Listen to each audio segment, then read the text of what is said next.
Some doors are destined to remain closed, and some truths are buried in the silence of forgetfulness. But what happens when curiosity drives us to cross the boundaries of the unknown? In our quest for answers, do we risk awakening horrors that should have remained hidden? Have you ever felt that irresistible urge to explore an abandoned place? Something that seems to whisper in the back of your mind, calling you, uncover the unknown? That's exactly what happened to John and his friends when they discovered an old country house, forgotten by time, deep within a dense and untouched forest. They didn't know how, but it seemed as if fate had guided them there, as if the house had been waiting for them for decades.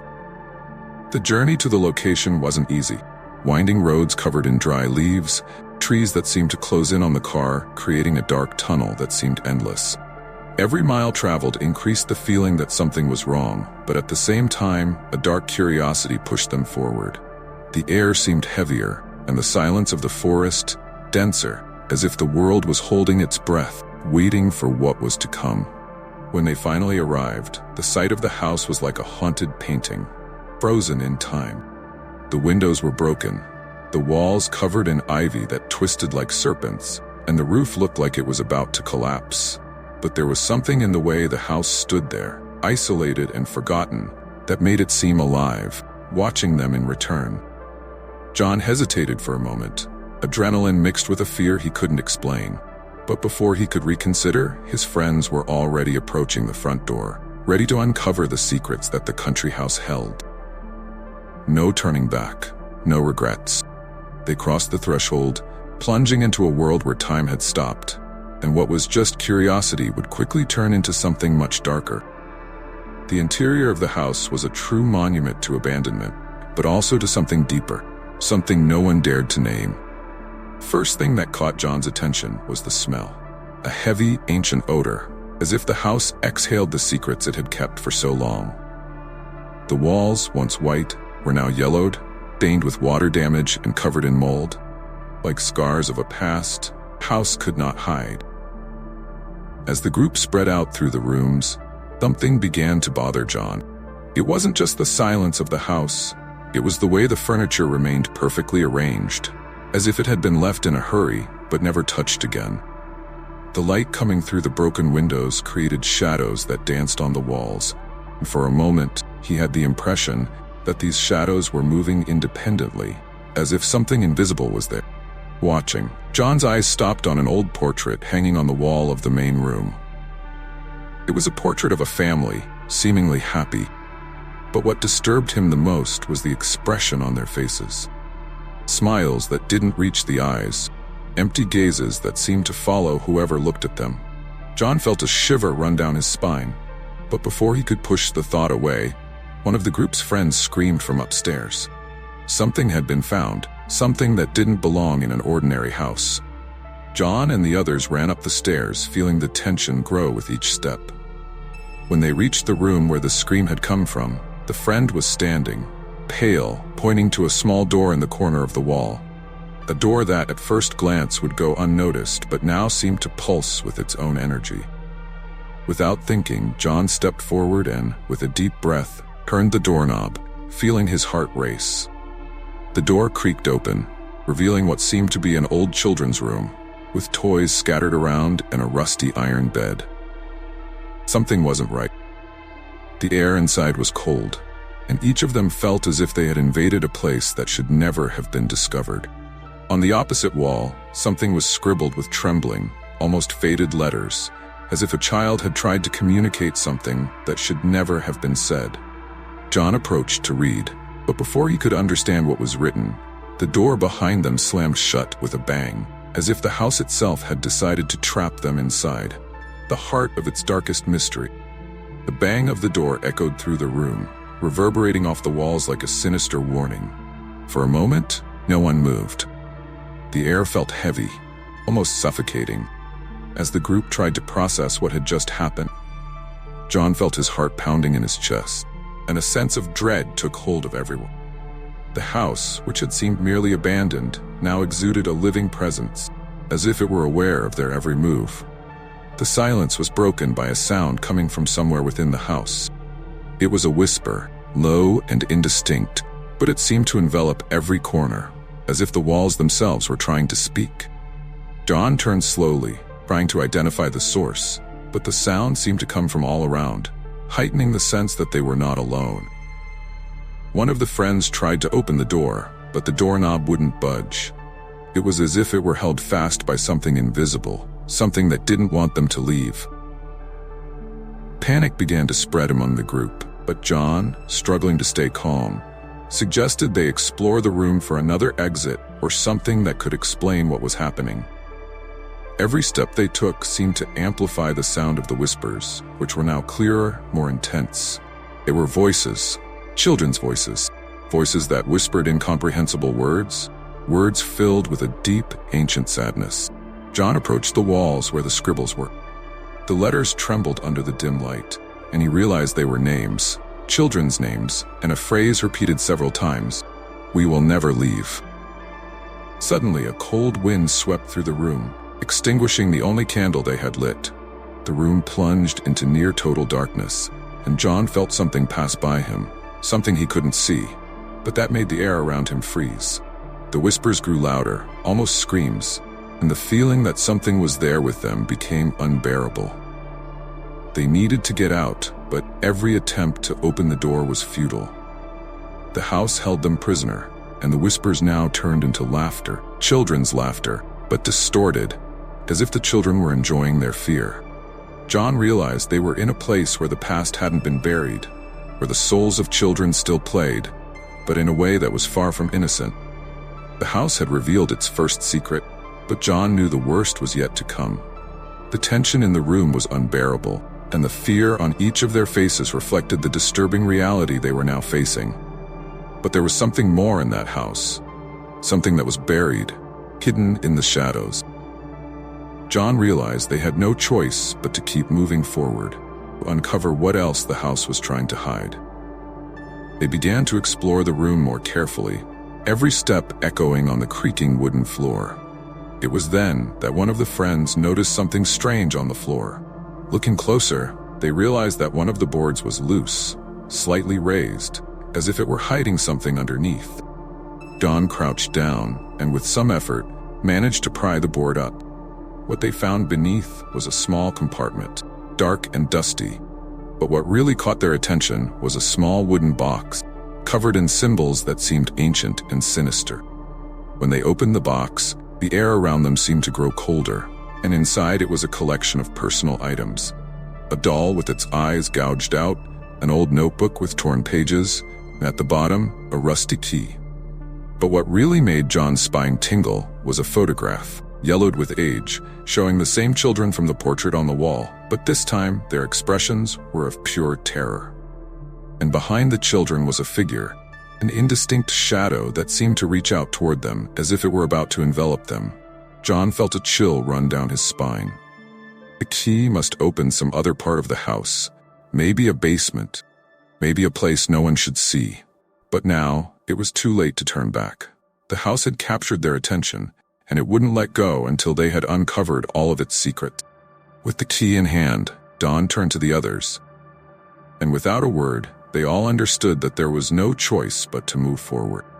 The whispers continued, now mixed with a palpable sense of being watched, followed by something that lived within the walls, something that wanted them to keep going, to delve deeper into the mystery that surrounded the house.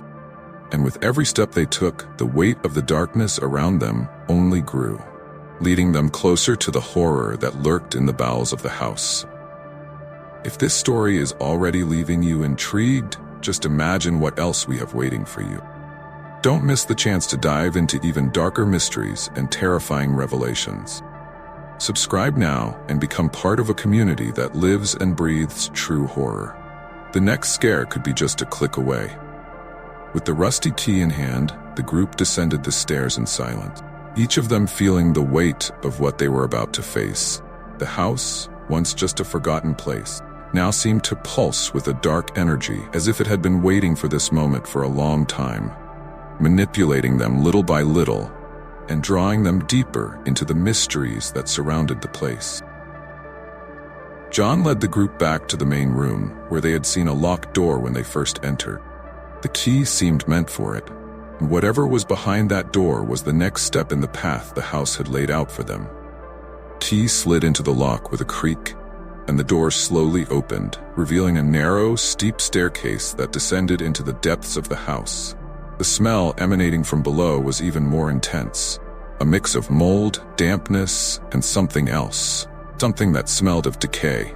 John's heart pounded, and he knew there was no turning back.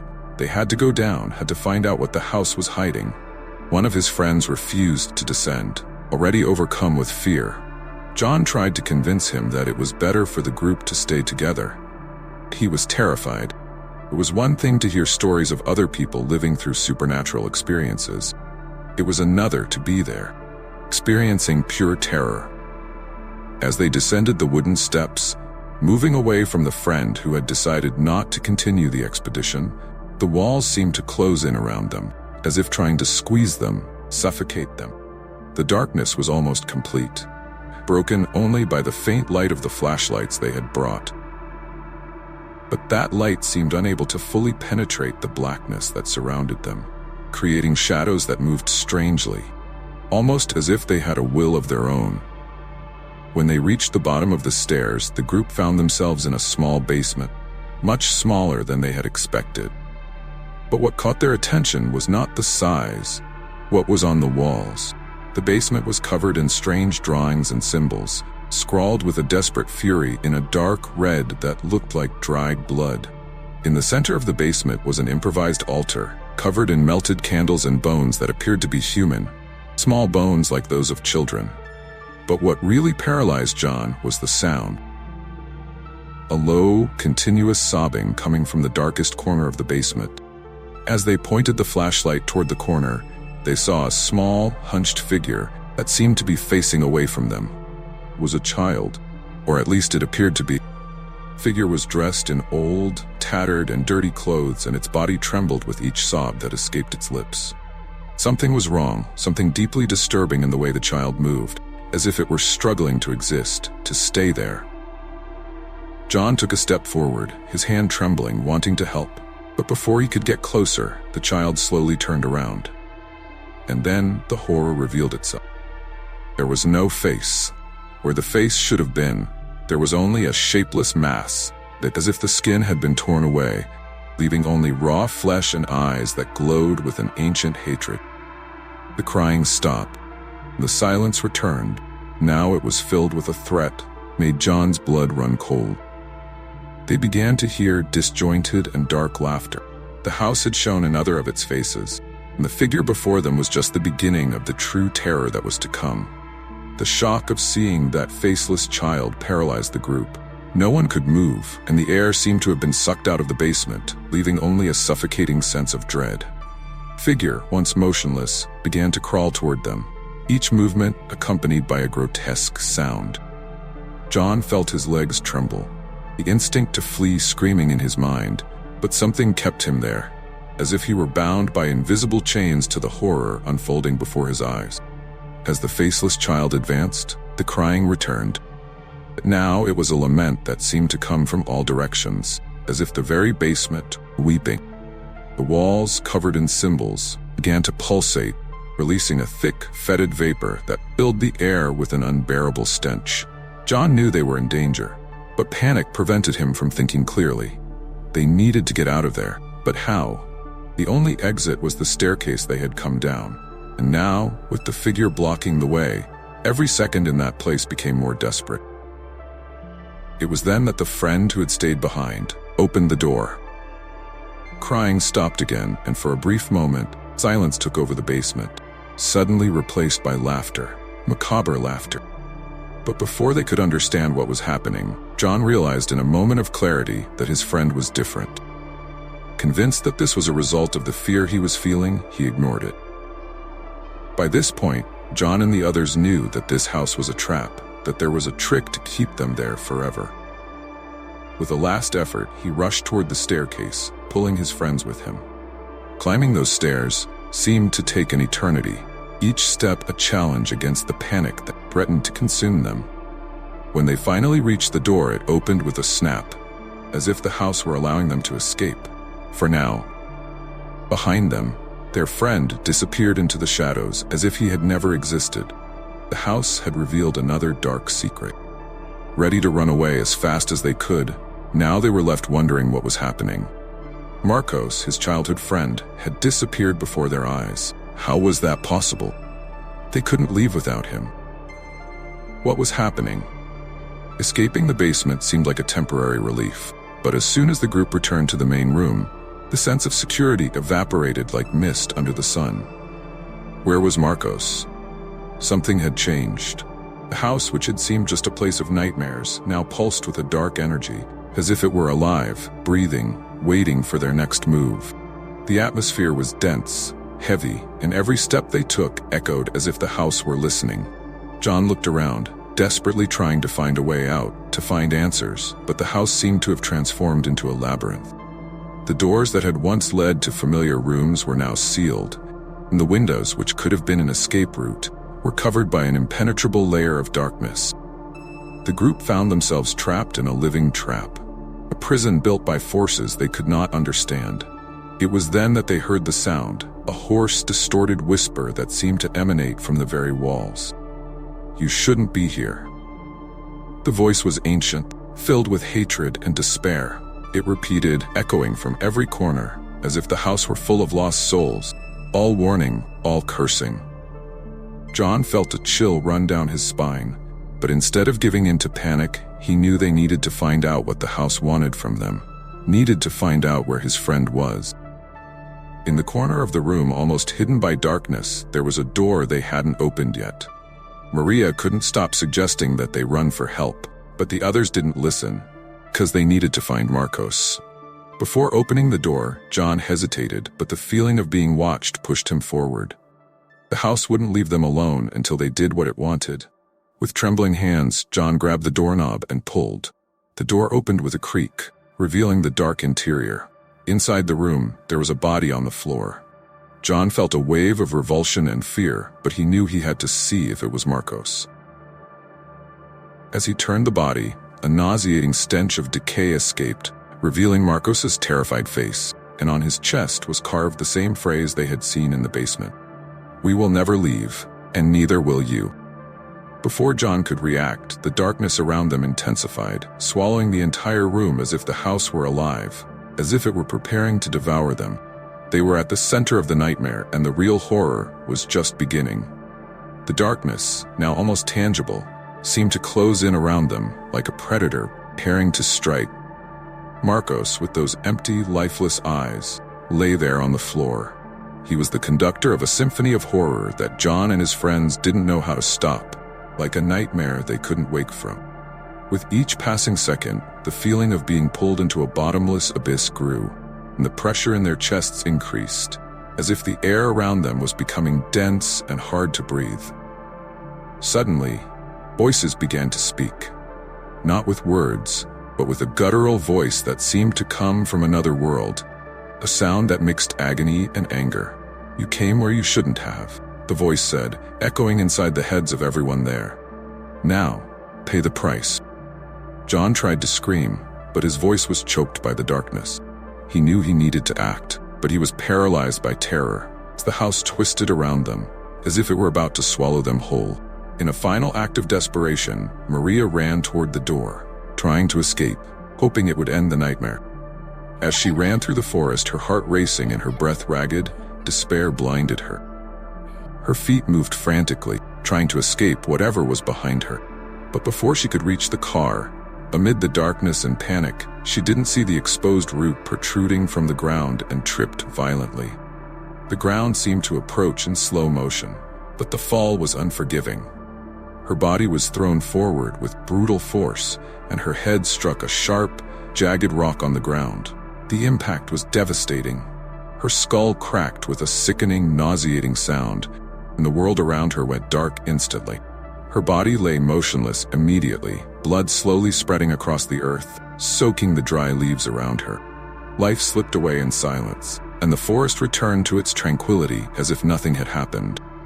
The trip, insignificant at first glance, had sealed her fate in a tragic and irrevocable way.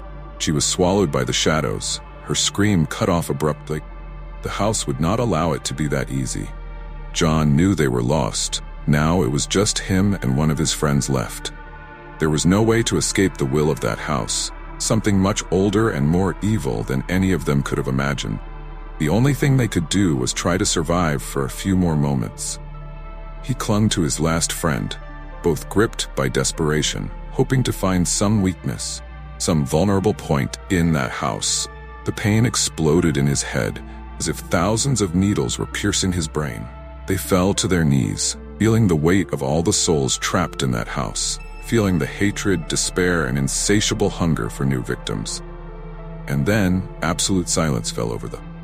The house stopped trembling, the walls stabilized, and the darkness dissipated just enough for John to see the face of his friend, his last living friend, paralyzed by the same terror.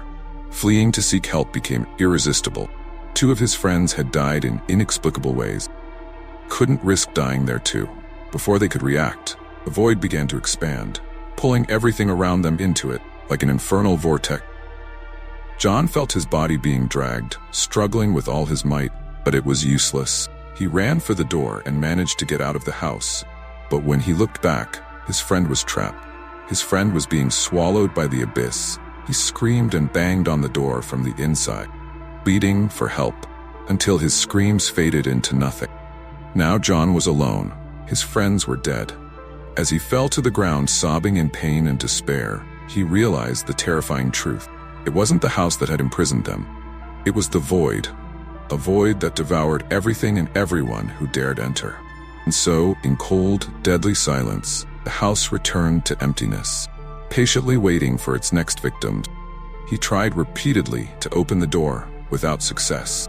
He walked toward the car and saw Maria's body lying on the ground, with blood covering the dry leaves around her. What should he do? He was in pieces, covered in blood, overwhelmed with sadness and pain. He still couldn't believe that his friends were dead. Why was he the only one who survived? What was in that house? What real mysteries did those walls hold? Don stayed there, desolate, until he could gather the strength to seek help. He wished that all of this had been just a nightmare. He got into his car and drove to the nearest town, spotting a police car along the way. He stopped the car and went to them. He needed his friends to be rescued, buried. He told the police everything that had happened, and the officers were terrified and suspicious because John was covered in blood. They advised him to go to the nearest police station to start the investigation. But John was adamant, repeating over and over that there was no time, that his friends needed help. He was confused, terrified, shattered. The police tried to grab him by the arm to take him to the station, but he resisted. He gave them the exact location of the country house, showing them on the map where he and his friends had marked the spot, handing it to the police. And before they could react, John ran toward the highway. He couldn't bear the pain any longer, knowing he was the only one alive, and he threw himself in front of a speeding truck, dying instantly. The driver was not injured. The police called for reinforcements and went to the abandoned country house and were shocked by what they found. Everything was just as John had described, but the answers they couldn't find were what really happened. Did John kill his friends? Justice can't explain deaths with supernatural events. Families received their children's bodies, and the case was filed. The house was closed as a place where terrible things had happened. And the only existing evidence was the words of a man in pieces who killed himself on the highway out of guilt, fear, or terror. We will never know for sure. If you felt a chill down your spine and your heart racing as you delved into this story, you're in the right place. Here, we explore the darkest corners of fear, bringing you stories that go beyond the ordinary, capturing true terror hidden in the shadows. If you're a fan of scares, mysteries, and endings that leave a mark, don't forget to subscribe. This is just the beginning, and what's coming will be even more disturbing. Join us if you dare, and prepare for sleepless nights and guaranteed chills.